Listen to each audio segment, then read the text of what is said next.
हाँ नमस्कार दोस्तों, हमारे YouTube चैनल में आपका स्वागत है। आज देखिए जो बोर्ड पे मैंने पहले ही बना रखा है SIO requirement, super IO requirement. जो हमारा लैपटॉप का जो मदरबोर्ड होता है उसमें जो सुपर IO जो चिप होती है वो बहुत ही इम्पोर्टेंट चिप होती है, उसका मदरबोर्ड में बहुत इम्पोर्टेंट रोल है। तो देखिए उसकी रिक्वायरमेंट क्या है उस पर बात करेंगे। रिक्वायरमेंट मतलब जैसे सपोज कीजिए हमारे पास जो मदरबोर्ड आए हैं रिपेयर होने के लिए, तो उसमें ये देखना होता है कि जैसे ये सुपर IO की ये रिक्वायरमेंट जो सिग्नल्स मैंने या सप्लाई जो सामने लिखे हुए हैं, तो ये सप्लाई जब मिलेगी तभी ये वर्किंग करेगा। कहने का मतलब कि स्टेप बाय स्टेप मैंने यहाँ लिखा है, जैसे 1 नंबर 2 नंबर 3 नंबर जो भी नंबरिंग मैंने की है। नंबरिंग का मतलब है कि आप इसको जब चेक करेंगे तो फर्स्ट टाइम क्या चेक करना है, फर्स्ट चीज़ ओके है तो सेकंड क्या चीज़ करना है, सेकंड ओके है तो थर्ड क्या चीज़ चेक करना है। तो उसकी मिनिमम रिक्वायरमेंट होती है जब कौन सी सप्लाई इसको मिलनी चाहिए और कौन सी आउटपुट में देगा। ये चीज़ यहाँ पे हमें समझनी है कि ये सप्लाई मिलनी चाहिए, ये मिलेगी तो ये आउटपुट देगी, यदि आउटपुट नहीं दे रही है तो ये चिप ख़राब है। ठीक है, तो इससे रिलेटेड हम यहाँ पे समझेंगे किस तरीके से क्या वर्किंग करता है।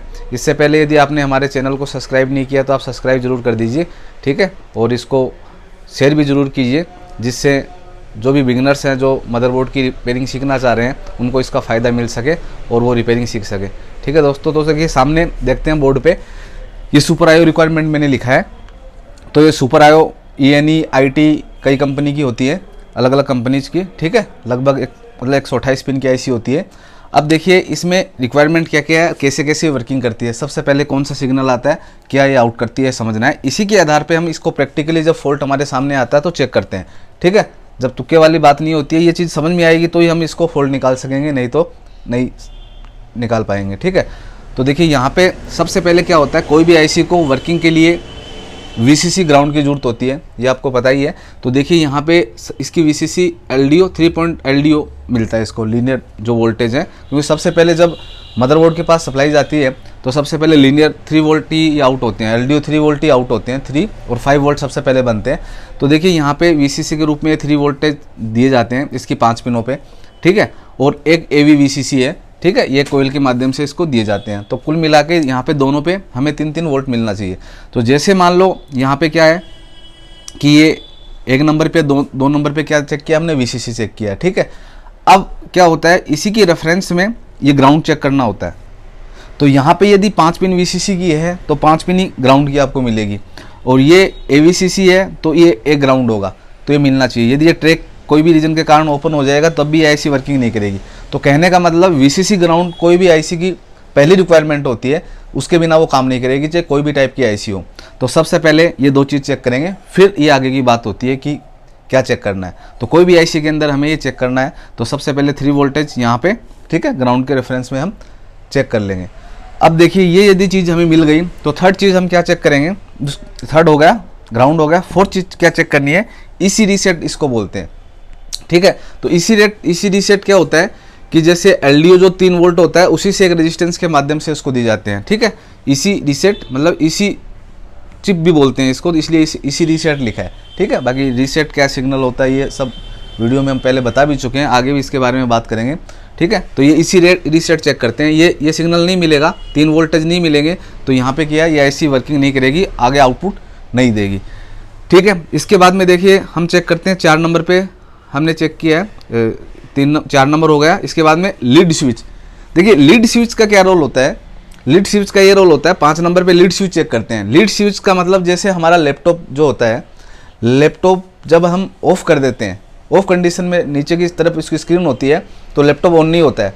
ठीक है, और जब हम मतलब स्टैंड बाई में चला जाता है नीचे करते ही, तो वो लीड स्विच का ही रोल होता है। जब लैपटॉप को हम ऑन को ही ऑफ कर देते हैं, ऑन है फिर उसको ऑफ कर देते, नीचे की तरफ कर देते हैं स्क्रीन को, तो ऑफ हो जाता है। कहने का मतलब उसमें लीड स्विच होता है, ऑन ऑफ स्विच के पास में एक लीड स्विच होता है, वो उसको सेंस कर लेता है। अगर मैग्नेटिक सेंसर होता है, ये सेंस कर लेता है कि स्क्रीन ऑफ हो चुकी है। स्क्रीन ऑफ कर देगा तो लैपटॉप ऑटोमेटिकली ऑफ हो जाता है। ठीक है, ये स्टैंड बाई में कर देता है लीड स्विच। तो कहने का मतलब ये होता है कि ये सुपर IO सेंस करती है, यहाँ से ये स्विच के पास ये लीड स्विच लगा हुआ होता है, तो उस पर 3 वोल्टेज LDO वोल्टेज दिए जाते हैं। ये LDO अभी तक LDO वोल्टेज होते हैं, जब तक ये प्रॉपर IC ऑन नहीं होगी तब तक।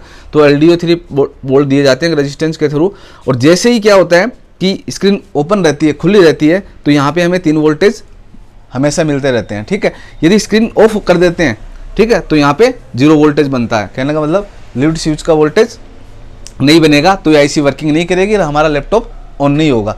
तो कहने का मतलब ये होता है लीड स्विच भी हमें चेक करना होता है। यहाँ पे 3 वोल्टेज होते हैं, वो एलडीओ वोल्टेज आते हैं, तो एलडीओ वोल्टेज स्विच के माध्यम से आते हैं इस तरीके से, ठीक है। लीड स्विच जो बोलते हैं इस तरीके से, या होल स्विच भी बोलते हैं इसको, लीड स्विच या होल स्विच इसको बोलते हैं, ठीक है। ये नहीं आएगा तो आईसी आगे वर्किंग नहीं करेगी, जब तक आपको चेक करना पड़ेगा कि स्विच की प्रॉब्लम तो नहीं है, ठीक है। या आप इसको ओपन करके देख सकते हैं, ऐसे ओपन रहेगा तब भी 3 वोल्टेज रहेगा, ऐसी वर्किंग करेगी।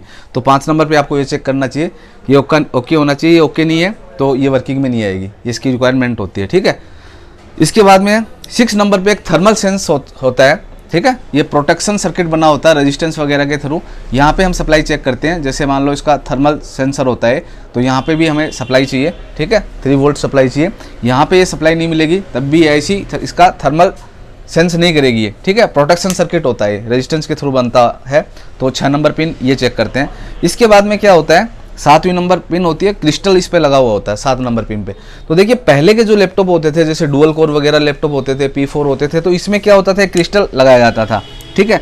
तो क्रिस्टल की वैल्यू ओके होगी तभी ऐसी वर्किंग में आएगी, ठीक है। ये क्रिस्टल देखना होता था। लेकिन आजकल जो लैपटॉप आ रहे हैं उसमें एक रेजिस्टेंस लगा होता है, केवल ये रेजिस्टेंस इस पर एक लगा होता है, क्रिस्टल हटा दिया गया है। तो अब जो लैपटॉप i3 i5 वगैरह के आप चेक करेंगे उसके अंदर आपको ये रेजिस्टेंस लगा हुआ मिलेगा, क्रिस्टल नहीं मिलेगा।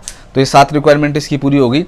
इसके बाद में क्या होता है, जैसे इसका क्रिस्टल ओके होता है तो देखिए ये लीड स्विच आउट करता है। देखो यहाँ पे लीड स्विच ऑन इन है, ये लीड स्विच इन बोल सकते हैं इसको आप, ये इन हुआ ना, स्विच से ऑन ऑफ स्विच के पास लीड स्विच लगा होता है। तो ये लीड स्विच यदि ओके होगा तो लीड स्विच आउट करेगी। ये किसके लिए आउट करेगी, ये ICH के लिए आउट करेगी, ठीक है, कि ये भाई लीड स्विच ओके है। यदि लीड स्विच सही नहीं होगा तो यहाँ से सिग्नल आउट नहीं होगा और ICH IC या अभी आजकल PCH या SOC आने लग गए हैं आजकल के बोर्ड पे। PCH या SOC क्या होते हैं इसकी आगे के वीडियो में बात करेंगे, ठीक है। तो ये लीड स्विच सिग्नल आउट होना चाहिए, यदि ये इन है तो आउट होना चाहिए, आउट नहीं हो रहा है तो फिर IC की दिक्कत है, ठीक है। तो मदरबोर्ड हमारा ऑन नहीं हो पाएगा, ठीक है। इसके अलावा देखिए जैसे 8 रिक्वायरमेंट है इसकी पूरी हो गई है। इसके अलावा क्या होगा कि 9वीं रिक्वायरमेंट क्या होती है कि ये पावर बटन है। अब देखिए इतनी रिक्वायरमेंट होगी तब पावर बटन वर्किंग करेगा। यदि पावर बटन हम पहले ये रिक्वायरमेंट पूरी नहीं होगी तो पावर बटन ऑन ऑफ करते रहिए आप, ये ऑन नहीं हो पाएगा आपका मदरबोर्ड, ठीक है। ये IC वर्किंग नहीं करेगी। तो देखिए ऑन ऑफ स्विच ये मैंने बनाया है, पुश बटन है, पुश बटन होता है, ठीक है। एक बार दबाएंगे तो शॉर्ट होगा, छोड़ देंगे तो ये वापस कट हो जाएगा। तो इधर इसके ग्राउंड है, इधर जो LDO के जो 3 वोल्टेज होते हैं वो एक रेजिस्टेंस के थ्रू इस पिन पे दिए जाते हैं IC के, और यही क्या है स्विच पे एक टर्मिनल पे दे दिया गया है, एक टर्मिनल ग्राउंड है। जब मैं इसको प्रेस करता हूँ तो दबने पे यहाँ पे 0 बन जाता है, पहले यहाँ पे 1 रहता है, 1 का मतलब 3 वोल्ट रहता है, ये 3 वोल्टेज, ठीक है। जैसे इसको मैं प्रेस करूंगा तो शॉर्ट होते ही 0 बन जाएगा, फिर वापस छोड़ दूंगा तो 1 बन जाएगा, ठीक है। तो एक बार प्रेस करना होता है, कहने का मतलब जब स्विच मैंने शॉर्ट किया तो 1, ठीक है। डिजिटल में 0 1 ही चलता है, तो ये 1 का मतलब 3 वोल्टेज यहाँ पे है। लेकिन मैं जैसे ही स्विच को ऑफ करता हूँ तो 0 रहेगा, स्विच को ऑन करता हूँ, जैसे मैं स्विच को प्रेस करूंगा तो 0 वोल्टेज रहेगा, यहाँ पे 0 बन जाएगा इस ट्रैक पे, आप मल्टीमीटर से चेक करेंगे तो, ठीक है। वापस मैंने स्विच छोड़ दिया तो 1 बन गया, मतलब 3 वोल्ट बन गया, तो ऑन हो गया। वापस दोबारा ऑफ करना है तो एक बार दोबारा प्रेस करना पड़ेगा, 0 बन जाएगा। तो इस तरीके से ये पुश पुल वाला स्विच है, ठीक है। तो जैसे ही मैं यहाँ से स्विच ऑन करूँगा, मदरबोर्ड पे से स्विच ऑन करूंगा, 9 नंबर स्टेप देखिए, ये 8 रिक्वायरमेंट पूरी होगी तभी ये स्विच ऑन मान के IC आगे वर्किंग करेगी, नहीं तो नहीं करेगी। तो स्विच ऑन से पहले ये इसकी रिक्वायरमेंट पूरी होनी चाहिए।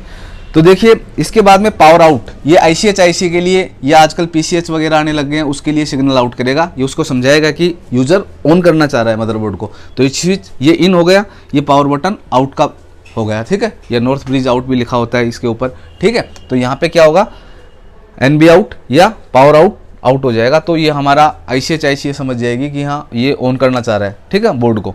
अब देखिए ये काम होने के बाद में क्या होता है, जैसे यहाँ सिग्नल आउट होगा तो मेन सिग्नल हमारा होता है RSM रीसेट 12 नंबर पे। लेकिन इससे पहले हमें ये देखना होता है, यहाँ पे देखिए 11 नंबर, यहाँ पे क्या होता है कि बायोस से कम्युनिकेट करती है IC, ये बायोस से कम्युनिकेट करती है। यदि बायोस का प्रोग्राम सही नहीं होगा, बायोस की प्रोग्रामिंग सही नहीं होगी तो RSM आउट नहीं करेगा ये। और RSM किसके पास जाता है, यही नॉर्थ ब्रिज के पास, ठीक है, या फिर जो PCH है हमारा उसके पास जाएगा, ठीक है। लेकिन ये इससे पहले IC क्या चेक करेगी, यदि प्रोग्रामिंग का लेन देन कम्युनिकेशन सही हो रहा है, बायोस के साथ इसका कम्युनिकेशन सही हो रहा है, तो ये IC ये डेटा आउट करेगी, RSM आउट, और ये नॉर्थ ब्रिज हमारा समझ जाएगा कि वर्किंग में आना। और नॉर्थ ब्रिज आगे के ऑन के सिग्नल है जो SLP 5 SLP4 है वो सिग्नल SLP के सिग्नल आउट करेगा और मदरबोर्ड प्रॉपर ऑन हो जाएगा। यदि बायोस वर्किंग नहीं कर रही है तो RSM आउट नहीं करेगा। तो यहाँ पे चेक कर लेंगे RSM आउट नहीं कर रहा है, स्विच वगैरह प्रॉपर वर्किंग कर रहा है, रिक्वायरमेंट भी पूरी हो रही है, तो हम बायोस को सबसे पहले रिप्रोग्रामिंग करेंगे।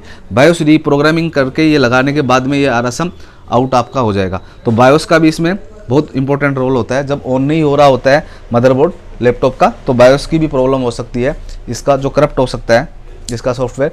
तो कहने का मतलब डेस्कटॉप मदरबोर्ड में इसका रोल नहीं होता है, ठीक है, डेस्कटॉप मदरबोर्ड में इसका रोल नहीं होता है बायोस का, लेकिन लैपटॉप मदरबोर्ड में इसका रोल होता है। तो कहने का मतलब बायोस का प्रोग्राम कम्युनिकेशन हो रहा है नहीं हो रहा है ये देखेंगे, ये ओके है तो RSM आउट सिग्नल आउट होगा। ठीक है दोस्तों, तो ये मैंने आपको बताया कि SIO रिक्वायरमेंट क्या है, ये मैंने आपको समझाया है। इसमें किसी तरीके की इंक्वायरी है तो आप कमेंट के माध्यम से बता सकते हैं।